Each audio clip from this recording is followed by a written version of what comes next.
Arrêtez de confondre la nullité, la caducité, la résolution et la résiliation. Ce sont 4 sanctions qui sont totalement différentes. Déjà, on peut séparer en deux ces sanctions. La nullité et la caducité sanctionnent des conditions de validité, là où la résolution et la résiliation sanctionnent l'inexécution du contrat. La nullité est prévue par l'article 1178 du Code civil, la caducité 1186, la résolution 1229 et la résiliation 1229 également. Pour la nullité et la caducité, ces deux sanctions s'appliquent pour la validité du contrat. La validité, je rappelle que c'est le consentement, la capacité et le contenu licite et certain, selon l'article 1128. Alors, je vous explique tout de suite la méthode du commentaire d'arrêt. Le commentaire d'arrêt, on est tous d'accord, c'est un des pires exercices de la licence. Et donc, je vous explique tout de suite comment respecter la méthode pour gagner des points sur la méthode et comment limiter la casse pour gagner, gratter quelques points par-ci par-là. Votre commentaire, il se divise en 3 étapes. Vous avez déjà la fiche d'arrêt, ensuite l'annonce de plan, puis le commentaire à proprement parler. Concernant tout d'abord la fiche d'arrêt, c'est là-dessus que vous devez tout miser. C'est en fait quand vous n'aimez pas les commentaires, que vous avez du mal à trouver des titres, en fait, des plans, vous devez être à 100% bon sur la fiche d'arrêt.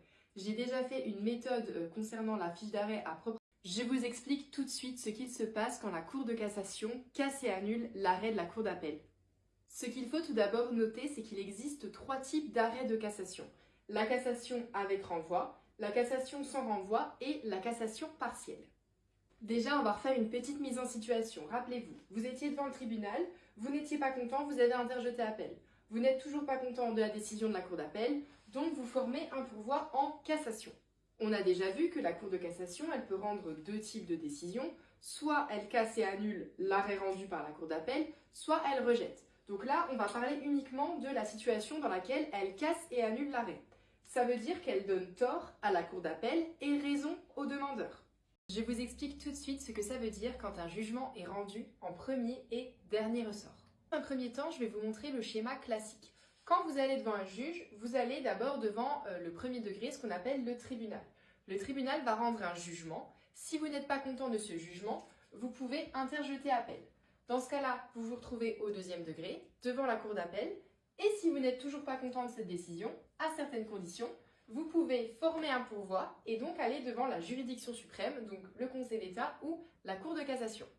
Ça, c'est vraiment le schéma classique. Vous pouvez avoir une première décision et la faire revoir, entre guillemets, 2 fois.